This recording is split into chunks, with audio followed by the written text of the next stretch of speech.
الحمدللہ رب العالمین والصلاة والسلام علی رسولہ الامین ومن تبعہم بإحسان الی یوم الدین اما بعد۔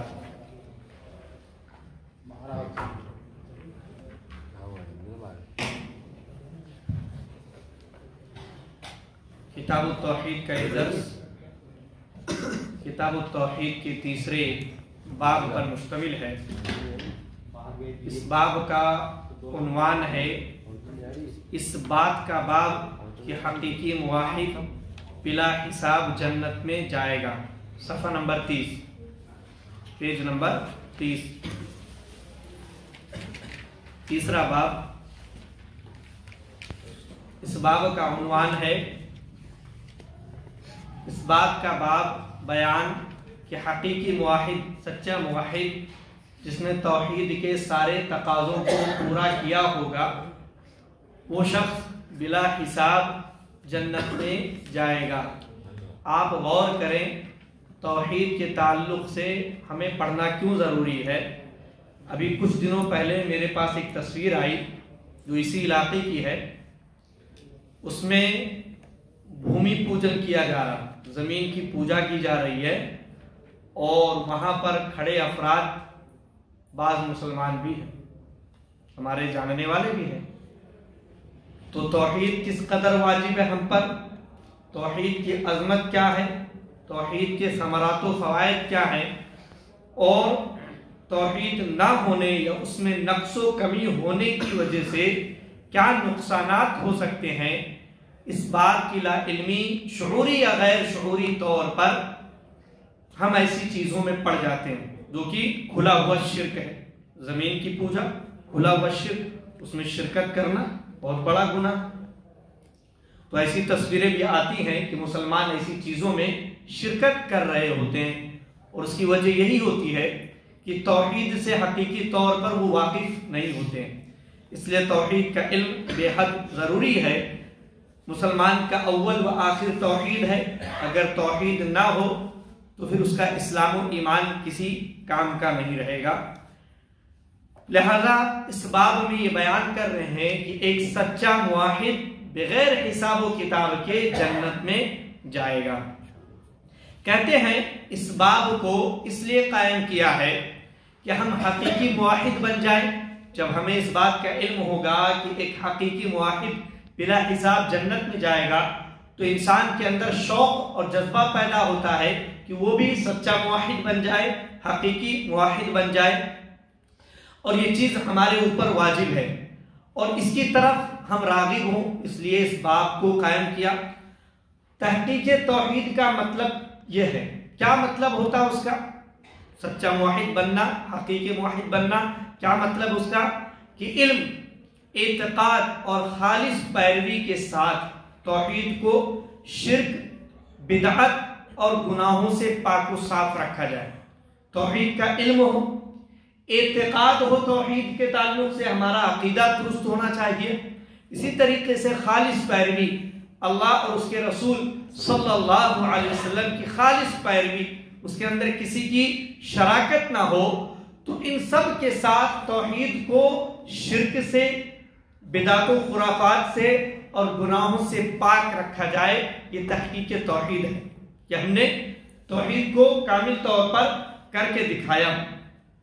مؤلف رحمۃ اللہ علیہ نے تحقیق توحید کے مفہوم کو سمجھانے کے لیے کئی ابواب قائم کیے ہیں، تاکہ پڑھنے والوں کو تفصیل کے ساتھ جانکاری حاصل ہو جائے کہ توحید ہم مکمل کیسے کر سکتے ہیں۔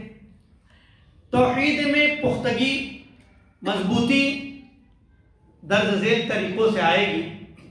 پہلا طریقہ اللہ کے نبی ابراہیم علیہ السلام کے اتباع کے ذریعے، کہ ہم ابراہیم علیہ السلام کی پیروی کریں، جن چیزوں میں اللہ رب العالمین نے آپ کو اسوہ، نمونہ بتلایا ہے، ان میں ہم آپ کے نقش قدم پر چلیں۔ دوسری چیز سادات اولیاء یعنی صحابہ کرام رضوان اللہ تعالی علیہم اجمعین کی اقتداء کے ذریعے کہ ان کی ہم پیروی کریں، ان کے نقش قدم پر چلے کہ انہوں نے کس طرح زندگی گزاری، توحید و شرک کے باب میں کس قدر وہ مضبوط تھے، ہم بھی اسی قدر اپنے آپ کو مضبوط کریں۔ تیسری چیز، توحید پر برقرار رہنے اور شرک و معاصی گناہوں سے اجتناب کے ذریعے، بچنے کے ذریعے، خواہ آپ اکیلے ہی کیوں نہ ہو، کہ آپ توحید پر مضبوطی کے ساتھ قائم رہیں، شرک سے اپنے آپ کو بچا کر رکھیں، گناہوں سے اپنے آپ کو بچا کر رکھیں، گرچہ آپ اس تعلق سے اکیلے ہوں، پوری مجلس میں، پورے گاؤں میں، پورے علاقے میں آپ تنے تنہا ہو جو ایسا کردار رکھتے ہو کہ آپ شرک سے اپنے آپ کو بچا رہے ہو اور توحید پر قائم ہو۔ اصحاب کہف کا واقعہ آپ دیکھیے، نوجوان، پوری بستی، پوری حکومت، بادشاہ اور رعایا، ہر کوئی آپ کے پیچھے لگا ہوا کہ آپ شرک کرو ورنہ پھر جان سے مار دیے جاؤ گے، لیکن وہ نوجوان اپنی توحید کو برقرار رکھے رہے اور اپنی جان بچانے کی خاطر اپنی آبادی، اپنی علاقے کو چھوڑ کر ہجرت کر جاتے ہیں۔ تو گرچہ آپ اکیلے ہو، تنہا ہو، لیکن آپ توحید پر برقرار رہیں، توحید پر مضبوطی کے ساتھ قائم رہیں اور تمام گناہوں بالخصوص شرک سے کلی طور پر اجتناب کریں۔ چوتھی چیز جس کے ذریعے آپ تحقیق توحید کر سکتے ہیں، توحید کو مضبوط کر سکتے ہیں، توکل علی اللہ کے ذریعے، کہ آپ اللہ رب العالمین پر پورے طور پر بھروسہ کریں، معاملہ کیسا بھی ہو جائے۔ توحید کے لیے جان دی جا سکتی ہے، لیکن جان کے لیے توحید نہیں چھوڑی جا سکتی ہے، اس لیے معاملہ کیسا بھی ہو جائے اللہ رب العالمین پر کامل بھروسہ ہو۔ تو توکل علی اللہ کے ذریعے جھاڑ پھونک، داغنے اور بدفعلی کو ترک کر کے، بدفعلی تو یہ جائز نہیں، داغنا اور جھاڑ پھونک یہ توکل کے خلاف ہے بعض حالات میں، جس کی تفصیل ابھی درس میں آئے گی۔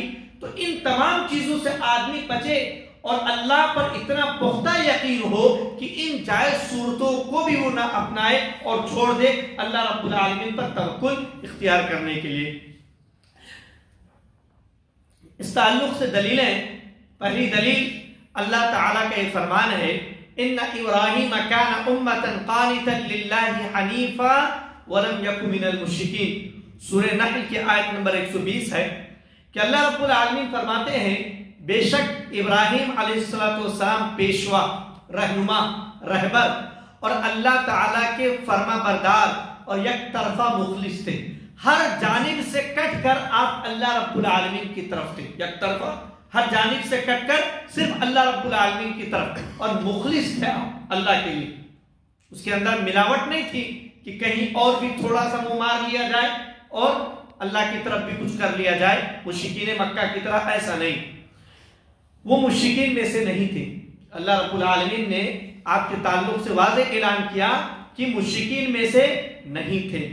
اس آیت میں سیدنا ابراہیم علیہ السلام کی تعریف ہے، لہذا ہمارے اوپر واجب ہے کہ ہم آپ سے محبت کریں، اللہ کے نبی تھے، انبیاء سے محبت کرنا، اور آپ توحید میں اور ان معاملات میں بڑے ہی مضبوط تھے، اس ناحیے سے بھی آپ ہمارے لیے پیشوا اور رہنما ہیں، جیسا کہ اللہ رب العالمین نے بیان کیا، اس لیے آپ سے محبت کرنی چاہیے اور آپ کی پیروی کریں، آپ کے نقش قدم پر چلیں، خصوصاً توحید کے باب میں، کہ توحید کو آپ نے مضبوط رکھنے کے لیے ہر طرح کی قربانی دے دی، سب کچھ نچھاور کر دیا اللہ رب العالمین کی خاطر، اللہ رب العالمین کی توحید کی خاطر۔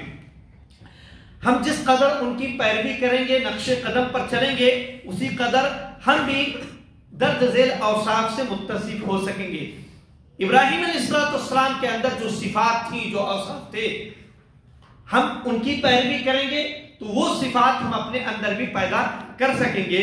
وہ اس طرح کہ انہوں نے 6 امور، 6 چیزوں میں توحید کی تحقیق کی، جیسا کہ آیت میں مذکور ہے۔ 6 چیزوں کے ذریعے آپ نے توحید کو مضبوط کیا، توحید کو ثابت کیا۔ پہلی چیز آپ نے، اللہ رب العالمین نے ابراہیم علیہ السلام کے تعلق سے فرمایا امہ، کہ آپ امت تھے، ایسے امام، امت یعنی پیشوا، رہنما، ایسے امام تھے، امام پیشوا رہنما، کہ جن کی پیروی اعمال، جو کچھ بھی کرتے تھے آپ، ان میں پیروی کی جا سکتی ہے۔ اللہ ہے کہ جس عمل سے اللہ رب العالمین نے مستثنا کیا کہ آپ اس عمل میں پیروی نہ کریں، کہ ابراہیم علیہ السلام نے اپنے والد کے لیے استغفار کی بات کی، اللہ رب العالمین نے منع کیا، لہذا اس کی پیروی نہیں کرنی۔ تو جن کی پیروی اعمال، افعال اور جہاد میں کی جاتی ہے، تمام چیزیں، آپ کس قدر مجاہد تھے، کتنے بڑے مجاہد تھے، آپ نے کتنا مجاہدہ کیا اللہ رب العالمین کی توحید کو برقرار رکھنے کے لیے، لہذا اللہ پر اعتماد کرتے ہوئے اللہ پر آپ توکل کریں اور ابراہیم علیہ السلام کی جو چیزیں بھی آپ کے سامنے آئے آپ اس پر عمل کر گزریں، عمل کرتے ہوئے آگے بڑھ جائیں، تو اس کے ذریعے آپ اپنی توحید کو مضبوط کر سکتے ہیں ابراہیم علیہ السلام کے اس عمل کے ذریعے۔ دوسری بات جو اللہ رب العالمین نے ابراہیم علیہ السلام کے تعلق سے فرمائی، قانتا، کیا آپ قانت تھے، یعنی ہمیشہ اطاعت کرنے والے تھے، ہر حال میں اس پر قائم رہنے والے، یہ نہیں کہ پریشانیاں آئی، مشکلات آئی، آپ ابراہیم علیہ السلام کی سیرت پڑھیں، آپ غور کریں کتنی تکلیفیں آپ کو ابتدا ہی سے ملی، والد سے الگ ہونا پڑا، آپ کو اپنا وطن ترک کرنا پڑا، بیوی کے تعلق سے، پھر بیوی اور بچوں کے تعلق سے، تو کس قدر تکلیفیں آپ کو برداشت کرنی پڑی، باوجود اس کے آپ ہر حال میں اللہ رب العالمین کی اطاعت کرنے والے تھے اور اس پر قائم رہنے والے تھے۔ تو ایک موحد ایسا ہی ہوتا ہے کہ حالات کیسے بھی دیگر کو کیوں نہ ہو جائیں، لیکن وہ اللہ کی اطاعت کرنے والا ہوتا ہے ہر حال میں، اور اگر کوئی توحید کو پورا کرنا چاہتا ہے تو اسے ہر حال میں اللہ کا مطیع و فرما بردار بننا ہوگا، کیونکہ توحید میں نقص و کمی کا ایک بڑا سبب گناہوں کو انجام دینا بھی ہے، گناہوں کو انجام دینا بھی ہے، صرف شرک نہیں اور دیگر گناہ بھی اگر انسان انجام دیتا ہے گویا اس کی توحید میں کمی ہے، نقص ہے، اس وجہ سے وہ پورے طور پر توحید پر قائم نہیں رہ پا رہا، یعنی آپ دائمی اطاعت گزار تھے، ہمیشہ فرما برداری کرتے تھے۔ تیسری بات جو اللہ نے کہی، للہ، کہ آپ اللہ کے لیے خالص، یا آپ کے اخلاص پر دلالت کرتا ہے، صرف اللہ کے لیے مطیع و فرما بردار تھے، کسی اور کے نہیں، جو کچھ کرتے تھے صرف اللہ کی رضا دیکھتے تھے کہ اللہ اس سے راضی ہوگا یا نہیں راضی ہوگا، کسی کی کوئی پرواہ نہیں کرتے تھے آپ، نہ آپ نے والد کی پرواہ کی، نہ آپ نے اپنی قوم کی پرواہ کی، نہ آپ نے بادشاہ کی پرواہ کی، نہ آپ نے اپنے بیوی بچوں کی فکر کی اور ان کو بیابان میں، جنگلات، پہاڑوں میں لے جا کر چھوڑ آئے، تو کسی کی پرواہ نہیں، اللہ کا حکم آ گیا خواب میں کہ بچے کو ذبح کر دو، آپ اس کے لیے بھی تیار ہو گئے۔ تو توحید جب مضبوط ہوتا ہے انسان کا تو انسان کسی چیز کی پرواہ نہیں کرتا اور وہ اللہ رب العالمین کے حکم کو ہر حال میں بجا لاتا ہے، تو للہ خالص تھے آپ۔ چوتھی بات، حنیفاً، یعنی شرک سے منہ موڑ کر، ہر طرف سے منہ موڑ کر اللہ کی طرف متوجہ ہونے والے، تمام جگہوں سے، ہر قسم سے منہ موڑ کر صرف اللہ رب العالمین کے یک طرفہ تھے آپ اللہ کی طرف، ہر اس چیز کو چھوڑ دینے والے جو اطاعت کے مخالف ہو، جو عمل بھی اور ایسی کوئی بھی چیز جو اللہ کی اطاعت کے مخالف نظر آتی آپ اس کو چھوڑ کر اللہ والی راہ اپنانے والے تھے۔ وَأَنَّ هَذَا الصِّرَاطِ مُسْتَقِيمًا فَاتَّبِعُوهُ، یہ میرا سیدھا راستہ، اس کی پیروی کرو۔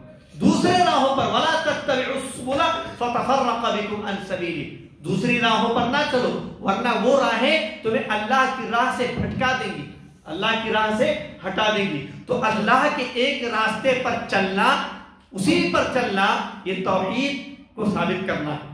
پانچویں بات جو اللہ رب العالمین نے آپ کے تعلق سے کہی، وَلَمْ يَكُ مِنَ الْمُشْرِكِينَ، آپ مشرکوں میں سے نہیں تھے، شرک اور مشرکین سے براعت، آپ نے واضح طور پر براعت کا اظہار کیا کہ میں تم سے اور جن کی تم عبادت کرتے ہو ان سب سے بری ہوں، ان سے اور میرا کوئی تعلق نہیں۔ پوری قوم ان کی شرک میں غرق تھی، ان کے والد خود جو ہے بت بناتے تھے اور بیچتے تھے، لیکن اپنی قوم، اپنے والد، ہر طرح سے، ہر ایک سے برات کا اظہار کیا انہوں نے۔ تو شرک اور مشرکین سے برات، دل سے بھی برات کا اظہار کیا، زبان سے بھی برات کا اظہار کیا کہ اپنے والد سے کھلم کھلا کہہ دیا، اپنی قوم سے کھلم کھلا کہہ دیا، اور اپنے اعضاء و جوارح سے کہ اس علاقے کو چھوڑ کر چلے گئے۔ ایسے تمام اعمال نہ کرتے تھے جس میں شرک پایا جاتا ہو، اللہ کی نافرمانی پائی جاتی ہو۔ چھٹی بات جو اللہ رب العالمین نے ان کے تعلق سے کہی، جو آیت نمبر 121 میں کہی ہے، اگلی آیت میں، کہ شاکرا لانعمہ، کہ ابراہیم علیہ السلام اللہ کی نعمتوں کے شکر ادا کرنے والے تھے، کیونکہ نعمتیں یہ آزمائش ہوتی، نعمتیں انسان کو ملتی ہیں، یہ بطور آزمائش بھی ملتی ہیں جن پر شکر ادا کرنا چاہیے۔ اگر نعمتوں پر شکر ادا نہ کیا جائے تو نعمتیں زائل ہو جاتی ہیں، ختم ہو جاتی ہیں۔ کہتے ہیں بالشکر تدوم النعم، کہ شکر گزاری کے ذریعے نعمتوں کو ہمیشہ برقرار رکھا جا سکتا ہے، اور بالکفر تزول النعم، اور ناشکری کے ذریعے ناشکری کر کے نعمتیں برباد کر دی جاتی ہیں، زائل ہو جاتی ہیں، ختم ہو جاتی ہیں۔ فوائد، یہ جو حدیث، یہ جو آیت ہم نے پڑھی، آیت نمبر 121 اور 120 سورۃ النحل کی، اس کے فوائد میں کہتے ہیں ابراہیم علیہ السلام کے والد آزر کی وفات حالت شرک میں ہوئی تھی، حالت شرک میں ہوئی تھی، اور ابراہیم علیہ السلام نے کہا تھا کہ میں جو ہے اپنے رب سے اپنے والد کے لیے استغفار کروں گا یہاں تک کہ اللہ مجھے منع کر دے، جب تک منع نہیں کرے گا۔ تو اس وقت حالت آپ پر واضح نہ تھی، لہذا شرک میں ہوئی تھی وفات۔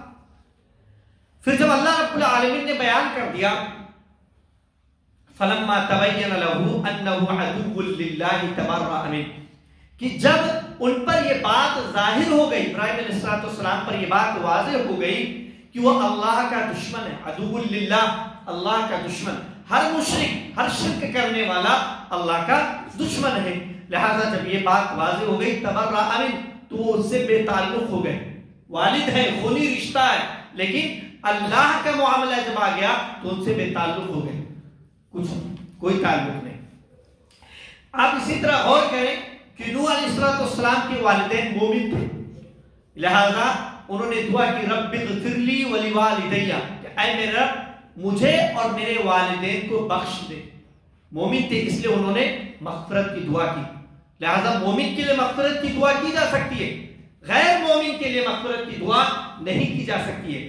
ہم دیکھتے ہیں سوشل میڈیا کے دور میں کہ جب کوئی سیلیبریٹی مر رہا ہے یا کوئی بڑی شخصیت مر رہی ہے اور وہ کافر ہے، ہم دیکھتے ہیں بہت سارے بھولے بھالے مسلمان نوجوان اور دیگر افراد جن کو توحید کا صحیح علم نہیں ہے، توحید کی حیثیت و عظمت اور اہمیت کا صحیح ادراک اور احساس نہیں ہے، وہ ایسے لوگوں کے بارے میں لکھتے ہیں RIP، ریسٹ ان پیس۔ جائز نہیں، کسی مشرک کے لیے آپ ایسی دعا، ایسی تمنا کریں، یہ جائز نہیں ہے کہ آپ اسے جو ہے ریسٹ ان پیس لکھیں، لہذا ایسی چیزوں سے متنبہ رہنے کی ضرورت ہے۔ امام احمد رحمۃ اللہ علیہ فرماتے ہیں 3 چیزوں کی کوئی اصل نہیں ہے، 3 چیزوں کی کوئی اصل نہیں، ان میں پہلی چیز مغازی، یعنی جنگوں کے واقعات، جنگوں کے تعلق سے جو روایتیں آتی ہیں، یہ اسرائیلیات کی بات ہو رہی ہے، ہماری حدیثوں میں صراحت کے ساتھ جو حدیثیں صحیح ہیں تسلیم کر لی گئی ہیں، ان کا معاملہ الگ ہے، لیکن یہ چیزیں جو اسرائیلیات وغیرہ ہیں جو درست ثابت نہیں ہے، ان کے تعلق سے کہ 3 چیزوں کی کوئی اصل نہیں ہے، یعنی ان کو بنیاد نہیں بنانا چاہیے، اور اس کو بنیاد بنا کر آدمی کوئی نقطہ نکالے، کوئی استدلال کرے، یہ درست نہیں۔ ان میں پہلی چیز ہے مغازی، غزوات، جنگیں، دوسری چیز ملاحم، فتنے والی باتیں، فتنوں کے تعلق سے باتیں، اور تفسیر، تیسری چیز تفسیر۔ قرآن کریم کی بہت ساری تفسیری اسرائیلی روایات آپ کو ملیں گی تفسیر میں، ایسی تمام چیزوں کی اصل نہیں ہے، کیونکہ یہ تینوں ہی عمومی طور پر بلا سند بیان کی جاتی ہے۔ اگر سند ہے ان کی چھان پھٹک کی جائے گی، تحقیق کی جائے گی، صحیح ہے یا غلط معلوم ہو جائے گا، لیکن جن کی سند ہی نہیں ہے ان کی اصل کا کیا معلوم، اس لیے ایسی چیزوں کی کوئی اصل نہیں۔ لہذا سابقہ امتوں کے بارے میں معلومات حاصل کرنے کا ذریعہ یا تو اللہ کا کلام ہے قرآن مجید، اس کے اندر اللہ رب العالمین نے سابقہ امتوں کے تعلق سے باتیں بیان کی، وہ صحیح درست ہے، یا پھر نبی کریم صلی اللہ علیہ وسلم کا فرمان۔ ان 2 کے علاوہ اور کسی اور راستے سے باتیں اگر ہمیں ملتی ہیں، ہماری شریعت ان کے بارے میں کہتی ہے کچھ، تب تو دیکھا جائے گا، لیکن اگر خاموش ہے یا جھٹلا رہی ہے تب تو ہم جھٹلا دیں گے، لیکن اگر خاموش ہے تو ان کی صحیح اور غلط ہونے پر ہم کوئی گفتگو نہیں کریں گے، سکوت اختیار، خاموشی اختیار کر لیں گے۔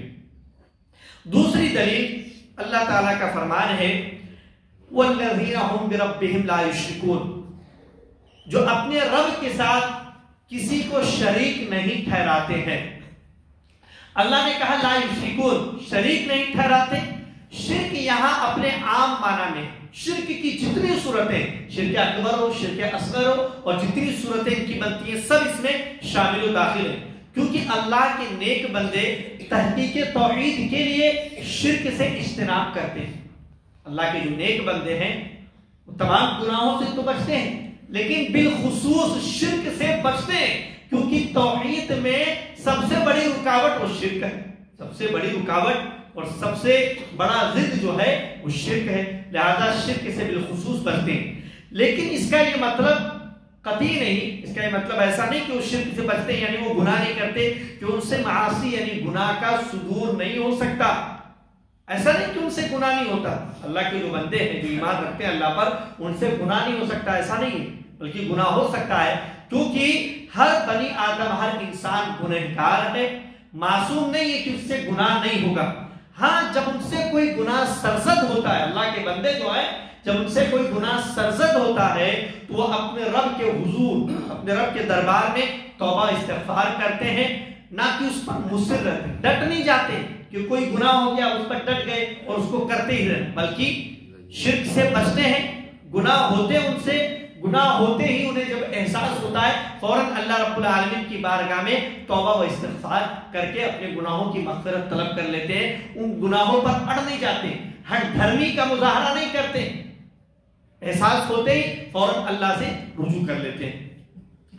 تیسری دلیل، حسین بن عبد الرحمن رحمۃ اللہ علیہ کہتے ہیں کہ میں ایک دفعہ سعید بن جبیر رحمۃ اللہ علیہ کے پاس حاضر تھا کہ انہوں نے کہا، یہ عربی عبارت بڑی لمبی ہے اس لیے عربی عبارت چھوڑ کے ہم آگے چلتے ہیں۔ اردو عبارت چند لائنوں کے بعد ہے، کہتے ہیں گزشتہ رات ٹوٹنے والا ستارہ، لہذا سعید بن جبیر نے حسین بن عبد الرحمن رحمۃ اللہ علیہ سے فرمایا، انہوں نے کہا کہ گزشتہ رات ٹوٹنے والا ستارہ تم میں سے کس نے دیکھا؟ کیا آسمان میں ستارہ ٹوٹا تم میں سے کس نے دیکھا؟ تو میں نے کہا، حسین کہتے ہیں میں نے کہا کہ میں نے دیکھا، پھر ساتھ ہی یہ بھی کہہ دیا کہ میں اس وقت نماز میں مشغول نہیں تھا۔ یہ کہنے کی وجہ کیا؟ رات میں دیکھنے کی بات ہوئی تو کہے کہ میں نے دیکھا، لیکن ہاں یہ بات ہے کہ میں نماز میں مشغول نہیں تھی، عبادت نہیں کر رہا تھا، یعنی آپ یہ نہ سمجھ لیں کہ رات کی بات ہے تو رات میں جگا ہوا تھا، نماز پڑھ رہا تھا، عبادت کر رہا تھا تو میں نے دیکھ لیا، بات ایسی نہیں تھی، میں عبادت نہیں کر رہا تھا۔ مجھے آپ متقی نہ سمجھیں، مجھے آپ متقی نہ سمجھے، اپنا وضاحت کر دی انہوں نے، جبکہ آج کل کے زمانے میں آپ دیکھیں تو بہت سارے لوگ اس کو بیان کرتے ہیں، یعنی بتلانا رہتا ہے کہ میں نے رات کی نماز پڑھی تو کچھ دوسرے انداز میں کہ میں رات میں اٹھا تو پانی بڑا ٹھنڈا تھا، تو اٹھے کیوں بھائی؟ تو تفصیل بتایا، وضو کر رہا تھا میں اس لیے پتہ چلا پانی ٹھنڈا تھا۔ تو انہوں نے وضاحت کر دی کہ بات ایسی نہیں تھی کہ میں کوئی نیک ہوں یا اس طرح کی کوئی بات، وہ نیک ہے لیکن اپنے طور پر آدمی اپنی بات بیان کر رہا کہ آپ مجھے ایسا نہ سمجھیں۔ تو انہوں نے بتلا دیا کہ میں اس وقت نماز میں مشغول نہیں تھا، بلکہ مجھے کسی چیز نے ڈس لیا تھا، کسی جانور نے۔ سعید بن جبیر رحمۃ اللہ علیہ نے پوچھا تو پھر تم نے کیا کیا؟ جب جانور ڈس لیا تو تم نے کیا کیا؟ میں نے کہا میں نے دم کیا تھا۔ ابن عبد الرحمن نے کہا میں نے دم کیا، رقیہ کیا، دعا کی میں نے۔ انہوں نے مجھ سے پھر پوچھا تم نے ایسا کیوں کیا، رقیہ کیوں کیا، تم نے دم کیوں کیا؟ میں نے جواب دیا کہ ہم نے شعبی رحمۃ اللہ علیہ کہ ہم سے شعبی رحمۃ اللہ علیہ نے ایک حدیث بیان کی ہے۔ دم میں نے اس لیے کیا کہ شعبی رحمۃ اللہ علیہ نے مجھ سے ایک حدیث بیان کی، اسی کی بنا پر میں نے دم کیا تھا۔ سعید بن جبیر رحمۃ اللہ علیہ نے پھر سوال کیا شعبی رحمۃ اللہ علیہ نے تم سے کیا بیان کیا تھا، ایسی کیا بات بیان کی تھی، کون سی حدیث کہ اس کی وجہ سے تم نے دم کیا؟ میں نے جواب دیا کہ انہوں نے ہم سے بریدہ بن حصیب رضی اللہ عنہ سے مروی ایک حدیث بیان کی. انہوں نے کہا کہ شعبی رحمۃ اللہ علیہ نے ہم سے صحابی رسول بریدہ بن حصیب رضی اللہ تعالی عنہ سے مروی ایک حدیث بیان کی کہ جس نے دلیل بیان کی کہ نظر بد، حدیث کیا تھی کہ نظر بد بری نظر لگ جانا اور کسی زہریلی چیز کے کاٹنے، کوئی زہریلا جانور کاٹنے کے سوا کسی اور صورت میں دم نہیں. حدیث کے واضح مفہوم، مطلب مفہوم سے یہ معلوم ہو رہا ہے کہ صرف انہی دو چیزوں میں دم ہے، کسی اور چیز میں دم نہیں. دم رقیہ کرنا، دعا کرنا. کہہ رہے ہیں کہ نظر بد کی وجہ سے دم کیا جائے اور زہریلی چیز کوئی کاٹ لے تو اس کی وجہ سے دم کیا جائے. کہہ رہے ہیں کسی اور صورت میں دم نہیں سوائے ان دو صورتوں کے. تو حدیث کے الفاظ سے تو یہ معلوم ہو رہا بات ایسی نہیں. کہنے کا یہ مطلب ہے جیسا کہ آگے اس کی وضاحت ہے کہ ان دو صورتوں میں، ان دو چیزوں میں کہ نظر بد کی وجہ سے دم کرنا اور زہریلے جانور چیز کے کاٹنے کی وجہ سے دم کرنا، دم زیادہ مفید ہے، دم زیادہ فائدہ کرتا ہے بنسبت دوسری صورتوں کے، دوسری چیزوں میں کرنے کے. تو یہ حدیث انہوں نے بیان کی تھی. اس حدیث کی وجہ سے چونکہ مجھے زہریلے جانور نے، کسی چیز نے کاٹا تھا، اس لیے میں نے دم کر لیا کہ فائدہ پہنچتا ہے دم کرنے سے. یہ سن کر انہوں نے کہا جس نے دلیل معلوم کر کے عمل کیا اس نے بہت ہی اچھا کیا. دلیل معلوم کر کے، آدمی کو کوئی عمل کرنا ہو تو پہلے دلیل معلوم کر لے.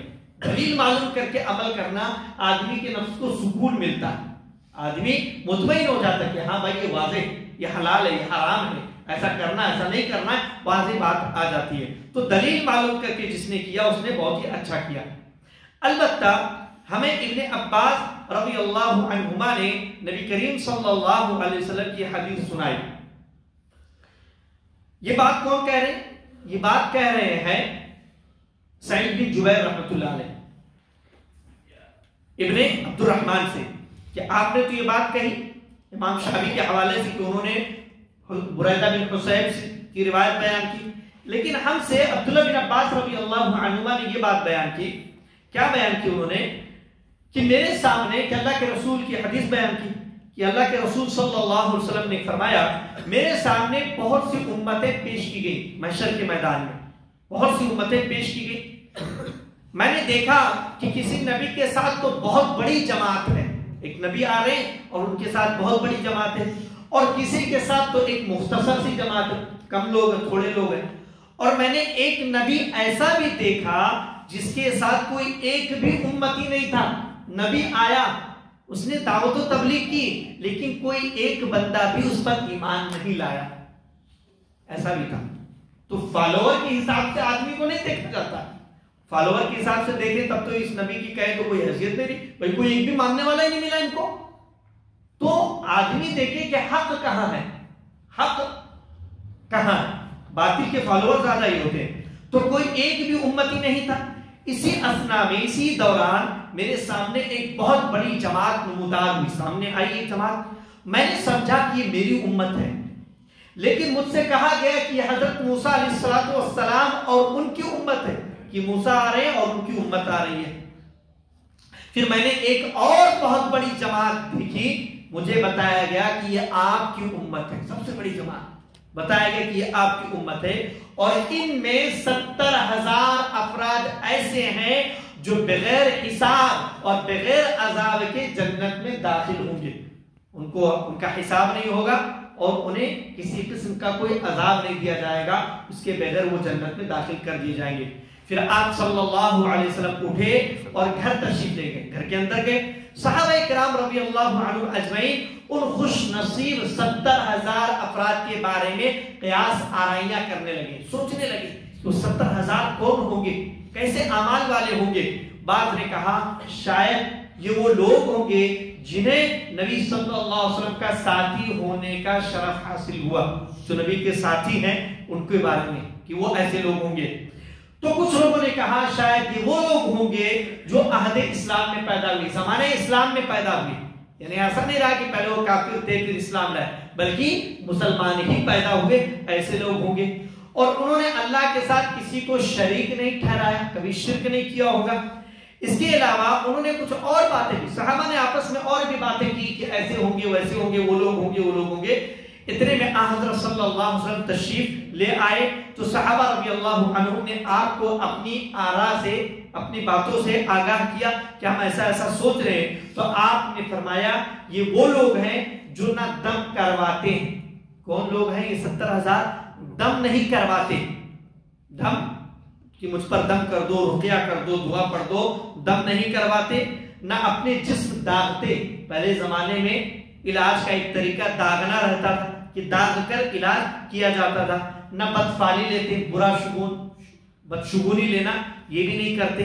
تو یہ 3 صفات بیان کی گئی، اور وہ صرف اپنے رب پر بھروسہ کرتے ہیں۔ چوتھی صفت، صرف اللہ پر توکل کرتے ہیں اور کسی پر نہیں۔ یہ سن کر عکاشہ بن محصن رضی اللہ عنہ کھڑے ہوئے اور عرض کیا، اے اللہ کے رسول صلی اللہ علیہ وسلم، یہ دعا فرما دے کہ اللہ تعالیٰ مجھے ان لوگوں میں شامل فرما دے، کہ ان 70,000 لوگوں میں مجھے بھی شامل کر دے، یہ دعا کر دے۔ تو اللہ کے رسول اکرم صلی اللہ علیہ وسلم نے فرمایا تم ان میں سے ہو، ان 70,000 میں سے ہو تم۔ اس کے بعد ایک دوسرا شخص کھڑا ہوا اور عرض کی، اے اللہ کے رسول میرے لیے بھی دعا فرما دے کہ میں بھی ان 70,000 لوگوں میں ہو جاؤں، کہ اللہ تعالیٰ مجھے بھی ان لوگوں میں شامل فرما دے۔ آپ نے فرمایا اس دعا میں عکاشہ تم سے سبقت لے گئے، اس دعا میں عکاشہ تم سے سبقت لے گئے، آگے بڑھ گئے۔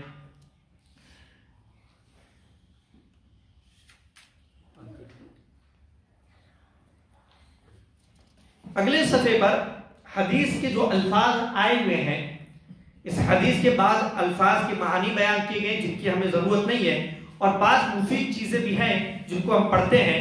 پہلی لائن چھوڑ کے دوسری لائن آپ دیکھیں، فما حملک علی ذالک، تمہیں کس چیز نے اس بات پر ابھارا؟ یعنی انہوں نے زہریلی چیز کاٹی تو انہوں نے دم کیا، تو ان سے پوچھا کس چیز نے تمہیں اس بات پر ابھارا، کیوں دم کیا تم نے جو ہے؟ تو اس میں ادب کے دائرے میں رہتے ہوئے حجت یا دلیل طلب کرنے کا جواز ملتا ہے۔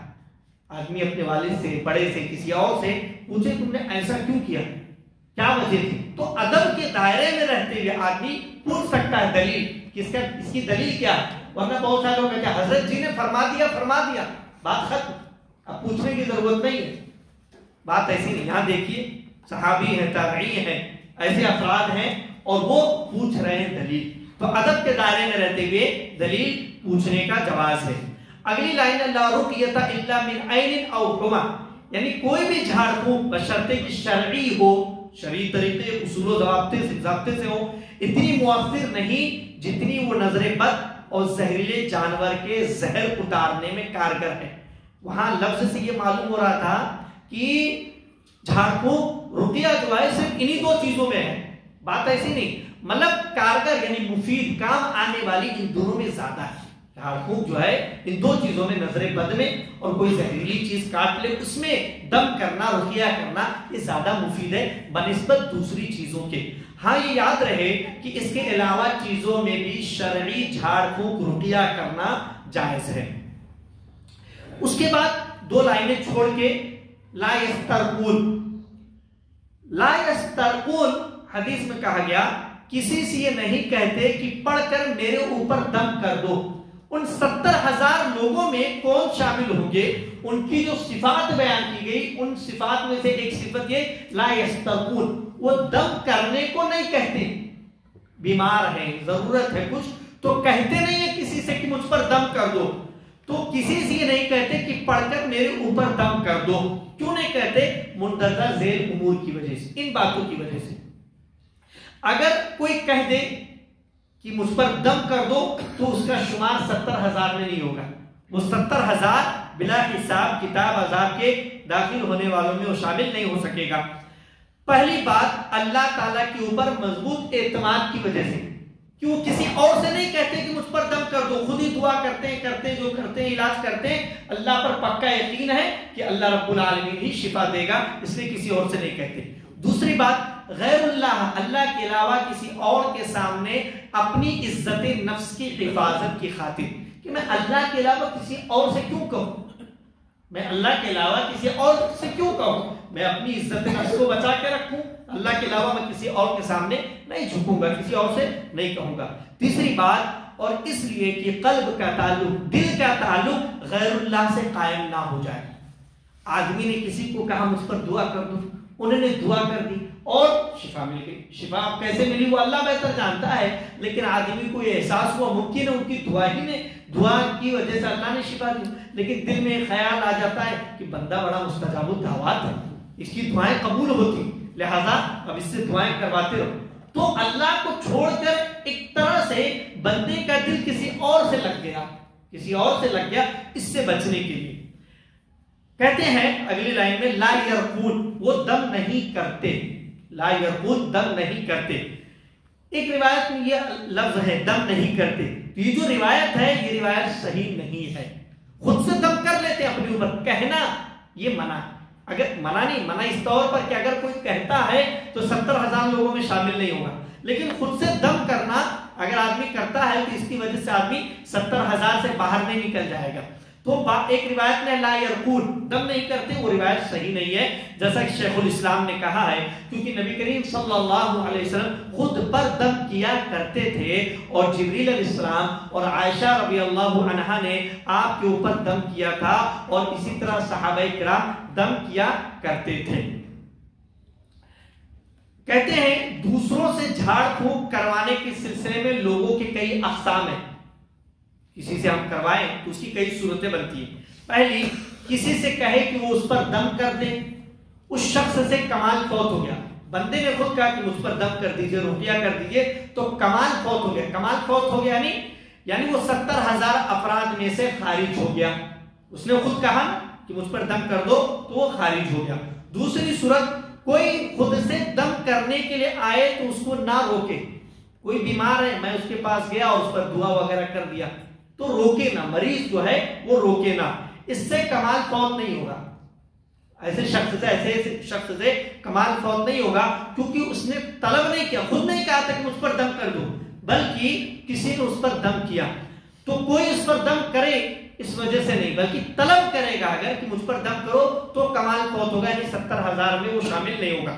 تیسری بات، کوئی خود سے دم کرنے کے لیے آئے تو اس کو دم کرنے سے روکنا سنت کے خلاف ہے۔ کوئی دم کر رہا ہے، آپ نے نہیں کہا کہ دم کرو، لیکن کوئی خود سے کر رہا، آپ کی زیارت کو آیا، عیادت کو آیا دیکھنے، اور پھر آپ پر دعائیں پڑھ رہا، دم کر رہا، تو اس کو نہ روکنا خلاف سنت ہے، روکنا خلاف سنت ہے، کیونکہ نبی صلی اللہ علیہ وسلم نے اما عائشہ صدیقہ رضی اللہ عنہا کو اپنے اوپر دم کرنے سے نہیں روکا تھا۔ آپ نے جب دم کیا اما عائشہ نے تو آپ نے منع نہیں کیا۔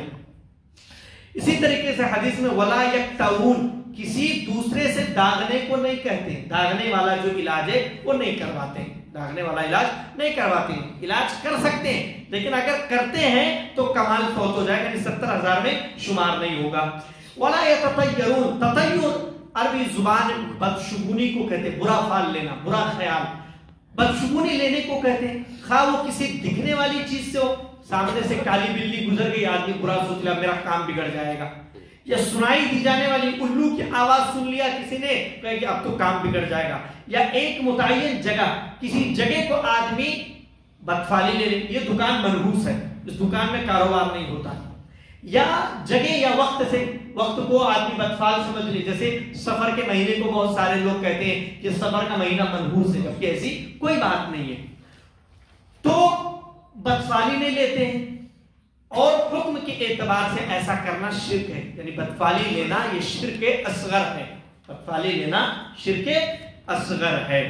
تو یہ صفات ہیں، یہ صفات ہیں کہ آدمی دم نہ کروائے، طلب نہ کرے اب کسی سے کہ دم کرو مجھ پر، دوسری یہ داغنے والا علاج نہ کروائے، اور تیسری چیز بدفالی نہ لے، چوتھی چیز کہ صرف اللہ پر بھروسہ رکھے۔ یہ تمام چیزیں جو بیان کی گئی یہ توحید میں کمی کی وجہ سے ہوتی، آدمی جب توحید میں مضبوط ہوتا ہے تو ان ساری چیزوں کو شامل نہیں کرتا ہے، نہیں لیتا ہے۔ حدیث میں وارد، آخری پیراگراف پڑھ لیتے ہیں، حدیث میں وارد آئے ہوئے ان تینوں صفات، دم کرانے، داغنے اور بدفالی لینے والوں کے علاوہ جو لوگ دوا وغیرہ استعمال کرتے ہیں، اس طریقے سے علاج نہیں کر رہے ہیں، دوا لے رہے ہیں اپنا. اس حدیث کے مفہوم بلا حساب و کتاب جنت میں داخل ہونے والی فضیلت میں شامل ہے. ذہن میں سوال آ سکتا ہے کہ بھائی اس طریقے سے علاج کر رہے ہیں، یہ دم کروا رہے ہیں، بول رہے ہیں دم کر دو، یا داغ کر اپنا علاج کر رہے ہیں، تو 70,000 میں شامل نہیں ہے. تو اگر کوئی دوا لے رہا تو وہ 70,000 میں شامل ہوگا کہ نہیں ہوگا؟ تو اگر کوئی دوا وغیرہ سے علاج کر رہا تو وہ اس فضیلت میں شامل ہے، کیونکہ حدیث میں علاج کرنے کا حکم دیا گیا ہے اور بعض دواؤں کی تعریف کی گئی ہے جیسے شہد اور کلونجی وغیرہ کی. لہذا اگر کوئی دوا وغیرہ کراتا ہے تو 70,000 میں اس کا شامل نہ ہونا یہ چیز مطلب ایسا نہیں کہ شامل نہیں ہوگا، ممکن ہے کہ وہ شامل ہو جائے. اسی پر اکتفا کرتے ہیں. اللہ رب العالمین سے دعا ہوں کہ ہم تمام لوگوں کو کتاب و سنت کے مطابق زندگی گزارنے کی توفیق عطا فرمائے. آمین. تقبل یا رب العالمین. وآخر دعوانا الحمدللہ رب العالمین.